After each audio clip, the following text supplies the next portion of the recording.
Welcome to Coffee with TruCentive, 30 minutes of incentive automation tips, tricks, and best practices. My name's Jim Meyer, and today I'll be talking about the economics of gift card incentive programs. Thanks so much for joining. Before we do get started, we respect your time. We always keep our coffees to under 30 minutes. They're all educational, no sales hype. They're also current. If you do have suggestions for a coffee that you'd like to hear more about, please send it to marketing@trucentive.com. A special thanks to Melissa Cowley, who suggested this coffee, and she received a $25 Starbucks card. We also welcome all your questions. We'll get to as many as possible. If we do run out of time, we'll be sure to follow up via email. We're going to move fast today, so a copy of this deck and a recording will be provided early next week. So let's get started. The topics we're going to cover today: first, why incentives work. I just like to start with this always on our coffees, just so that we have a baseline, especially for those new viewers. Then we'll go into the three most typical vendor models that you find, and we'll look at which one might be best for you. Then we'll talk a little bit about the factors that influence the return on investment of your incentive program. And then I'm going to wrap back around to the vendor models so that you can compare the ROI issues with the different types of models to determine which may be the best for you.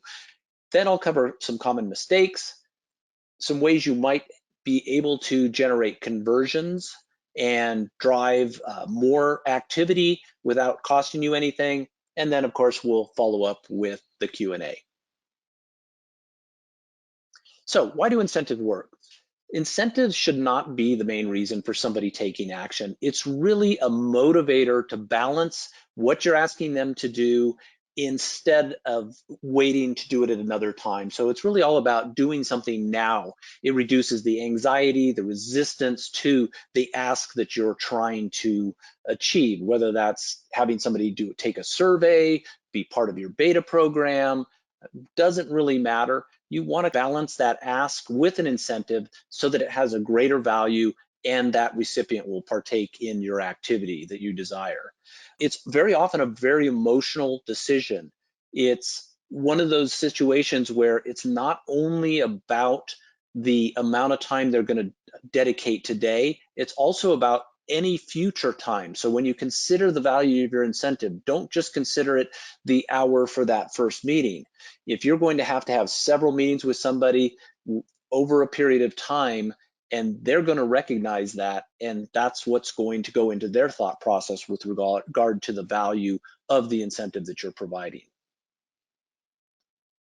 In the industry, there's three basic models that you're going to find most commonly. There are a few others, but this is the predominant majority of the companies or vendors providing incentive delivery programs. The first one is free delivery. It has no annual fee, no setup fee, no minimums, but it does have a fixed redemption time limit, and you don't get any return on any funds for those incentives that have not been claimed. And I'm going to go more into this after we go through some of the issues with regard to return on investment. The second one is a 10% program, and this is a program that TruCentive and many other companies offer. It has no annual fee, no setup fee, no minimums. It does use a redemption time limit so that when you set that limit, after it expires, anyone who has not claimed their incentive, those funds will automatically be returned to your account. In addition to those basic features, many programs also offer other features for a price. So you can kind of mix and match to figure out what best fits your typical business model. And then finally, there's the 10% with a cap model. And TruCentive is one of the few companies that offers this. And in these models, they're more enterprise focused. They do have an annual fee. They don't have a setup fee, no minimum, but they give you all the benefits of a 10% program, but they also give you the ability to cap the incentive cost on a delivery. And this is essentially based on volume, and it allows you to really control your costs, and it's more typically focused on larger organizations or organizations who are sending large dollar value gifts. Also, a lot of advanced features that an enterprise or more advanced incentive user might use. Now, once again, I'll wrap back around and talk about these in more detail after we have gone through the factors that do influence the ROI of your program. There's 4 primary factors that really do influence ROI when you're considering an incentive program. And it depends on what your strategy is and what the type of program you're running, but it really boils down to the type of incentive program and the redemption rates you see with that program, because they do vary, the incentive value that you're going to provide, the value of the messaging or the value you place on the messaging and the brand delivery, and then finally, the ability to reuse those funds on incentives that do not get claimed during the program. Now I'm going to go through each one of these in a little bit more detail. The type of program has a big impact on the type of incentive that you're going to want to offer. It really boils down to the amount of time and effort required for the ask you're making. So a simple 15-minute coffee chat compared to a 2-hour meeting is very different.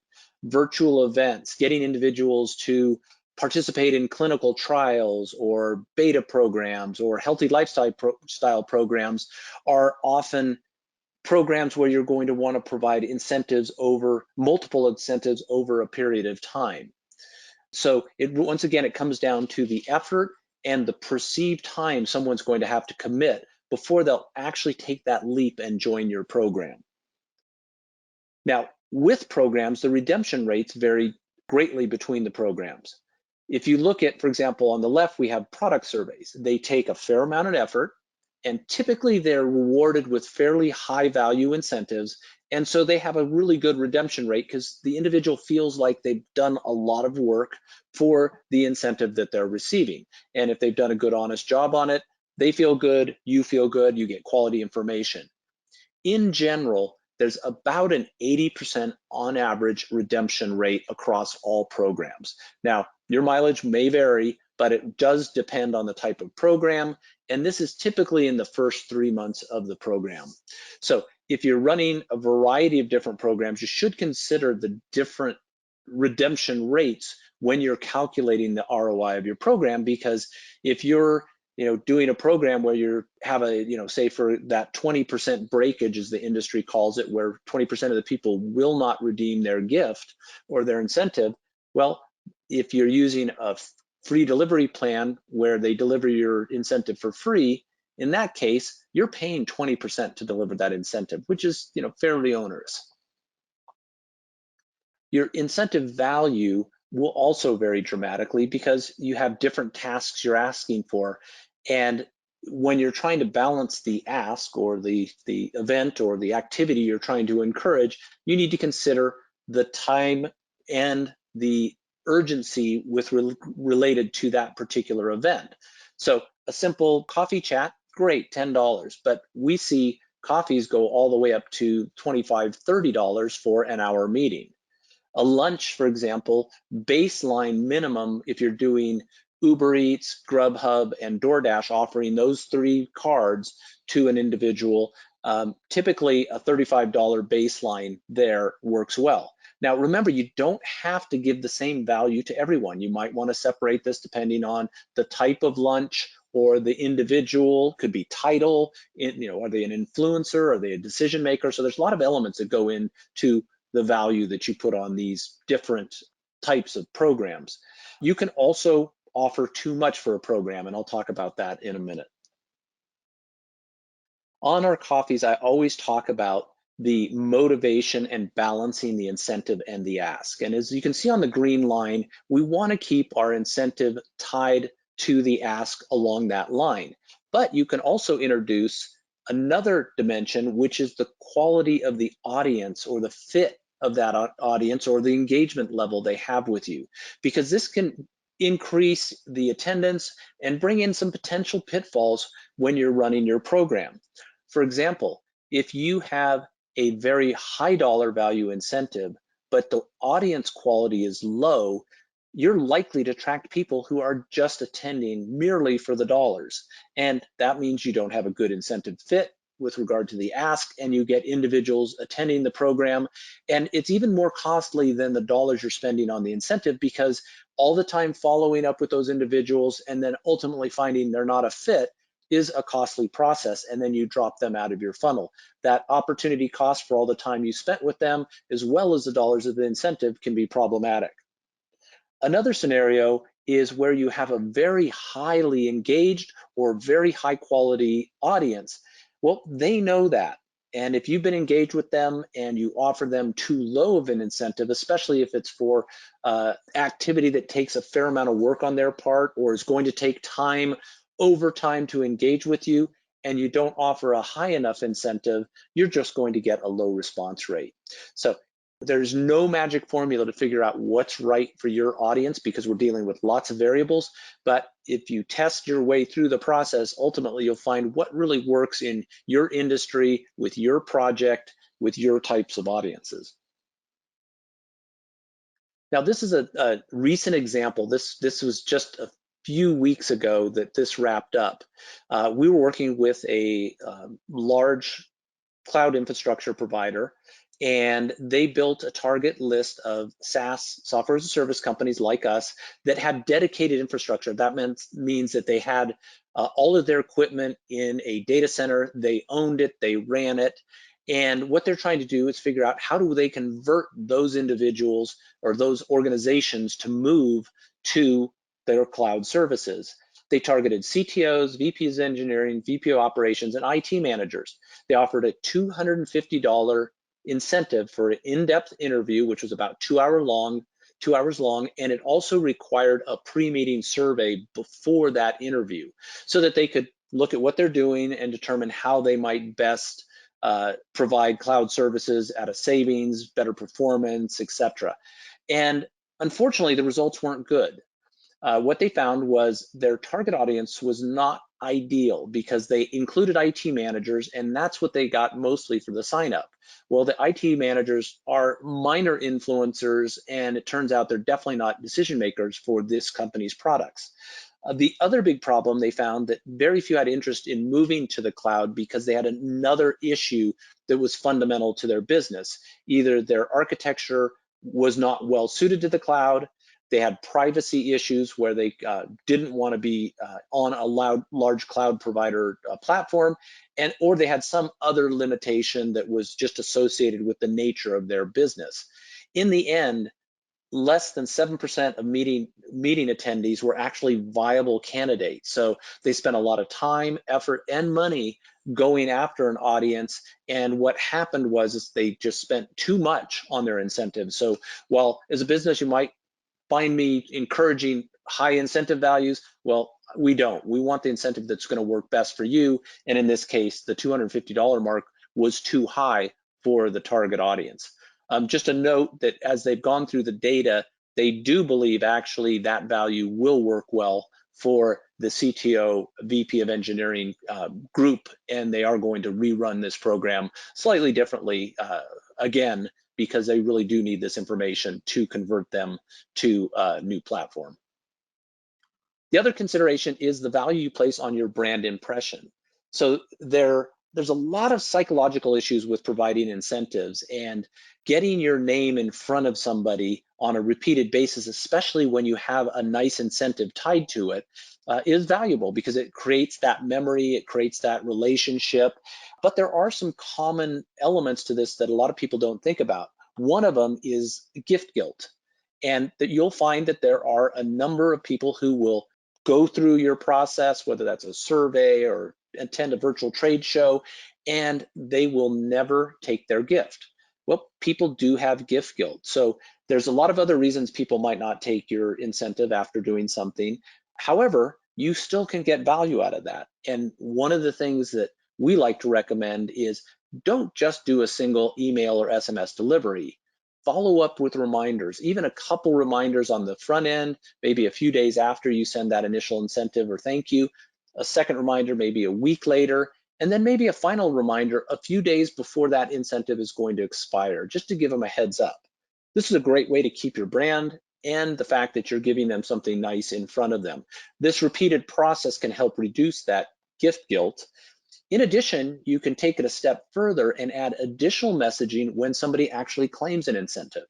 So for example, you can say, thank you, we hope you really enjoy your incentive, but you can also add additional calls to action. You adding additional buttons. Maybe you've done a survey and you want to have an additional survey tied to it. Or you may want to have a survey on something completely different, like your company's net promoter score. Or maybe you want to have them give you feedback on the survey that you just ran.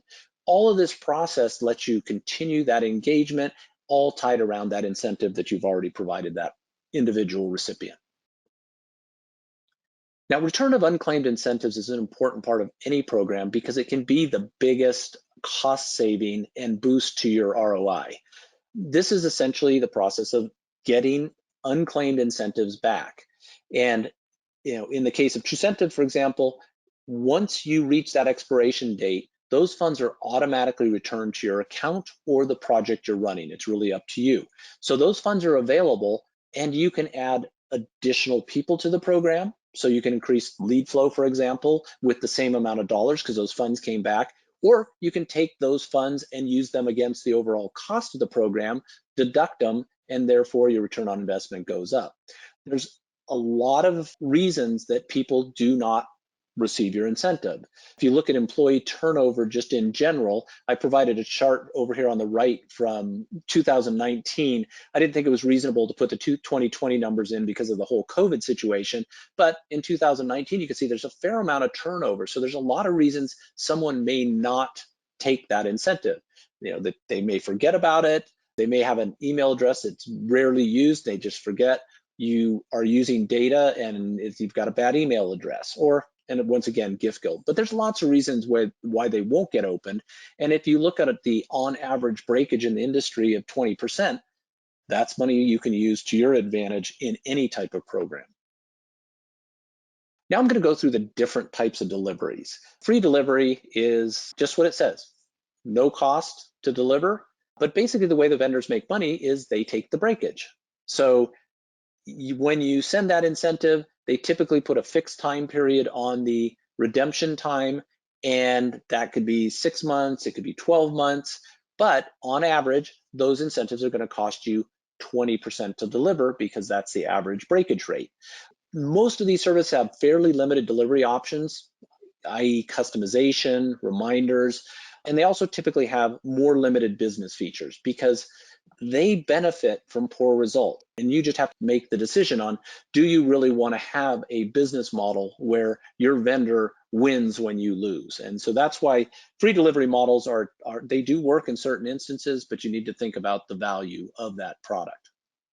The 10% delivery, what we call pay as you go, this is a great solution for infrequent use, no annual fee, no dollar minimum. It's a great way to try out a platform because you have no commitment. You can get rolling. It's only based on what you spend or what you send.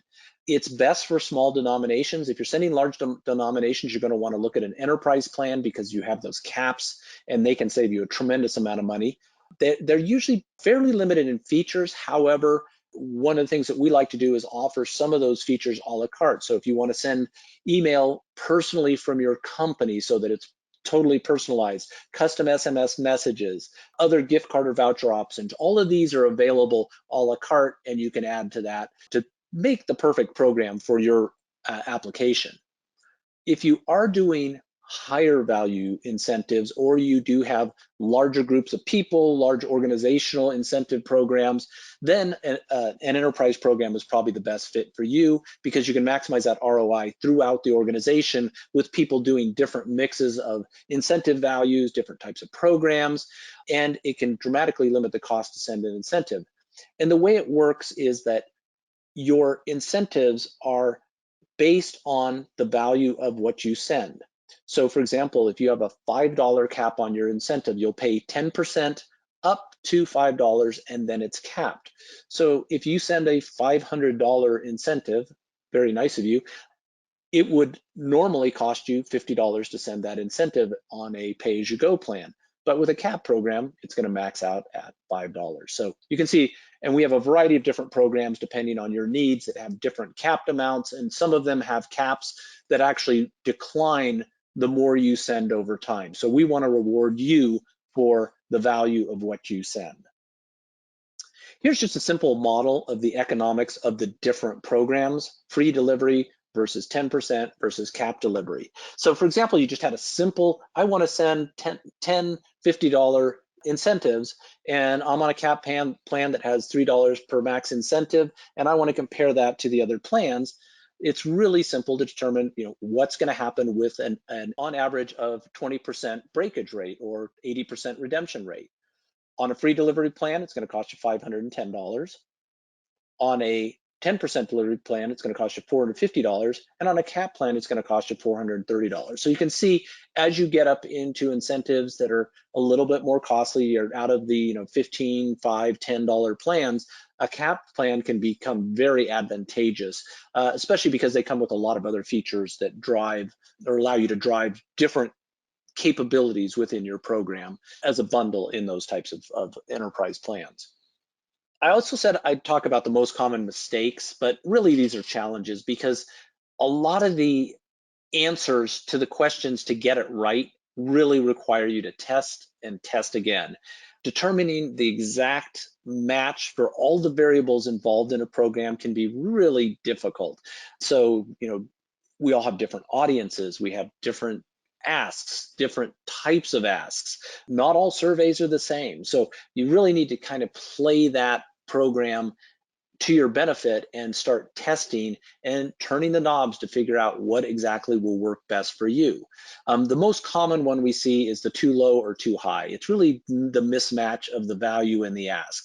If you're asking for a 1-hour meeting or some other, pretty egregious activity, and you're going to give a $5 coffee card, they're not going to be too excited. The other one is a mismatch of audience. Remember, you don't have to actually deliver the same thing to the same audience or the same recipient. You can go by title, by level of engagement with your company, and as you provide those incentives, you can drive that particular activity with different dollar amounts for different people based on whether they're an influencer or maybe a decision maker. The second one is just getting the message across and doing it cleanly, professionally, and making sure it's delivered. As many of you know, gift is a spam word, so there's a lot of options to get around that to make sure that you do get your incentives delivered. Some of the options are changing the wording, e-gift, digital card. Another one is including your core title messaging in your picture. So here, a picture is worth 0 words. If you include it in the picture, the spam filters won't see it, and therefore you can deliver that message very cleanly without the worry about getting caught in a spam filter. And then the last one is not really thinking about the reminders or mixing up your reminders. And this is an area where we're seeing some of the organizations have huge improvements by sending reminders after they send their incentive, but then starting to mix them up and have some fun with them. Every single reminder can be different. So you can change button colors and do all the types of things we do as marketers to try to see what works the best and test and figure out how to best engage with those prospects or recipients. But you can also, have a lot of fun. And for example, on your last reminder, we have one company that's doing something really fun. They have a big old lumberjack holding a little clock, and it's very kind of fun and light, but they're getting a huge hit rate on that one. So there's lots of options to do this. And once again, it's really not a mistake. It's really just a challenge to test until you get the right formula for your particular program. Also consider the human factor. There's a lot that comes into play when you're running programs, and it doesn't just come down to the dollars. For example, this is a major IT service company. They ran a program. It's a training program for techie guys, and they had offered one $50 Amazon card for every 50 attendees, and they offered a $100 gift card for every 25 attendees. It ran over a 6-month period, and which one won? Well, the high value card won out tremendously over the low value card, even though you had a much better chance of winning the low value card. This doesn't play with all types of people. You find that the tech side of the house versus the less tech side of the house have very different opinions on what works for them. So always consider playing around with your incentive programs to see what will generate the greatest response for you. Another thing that you can do for free just to improve your overall presentation, eliminate gift guilt, really drive more attendance is using themes. Whether that's a lunch and learn, coffee, you don't need to deliver just a single card. You can deliver a group of cards that best fits whatever theme you're running. You tie it all together, it gets rid of that gift guilt, it gets more people engaged, really makes it all about having fun or tying to the program. Whatever your initiative is, themes work great and they don't cost you anything. Here's just a couple sample themes. The one on top was a lunch and learn for sales training. Provide DoorDash, Uber Eats, and Grubhub. That way, the individual doesn't have to go out, put their credit card in for Uber Eats because they've got a DoorDash card. They can select which card they want. The value's all the same. Technology skill course graduation.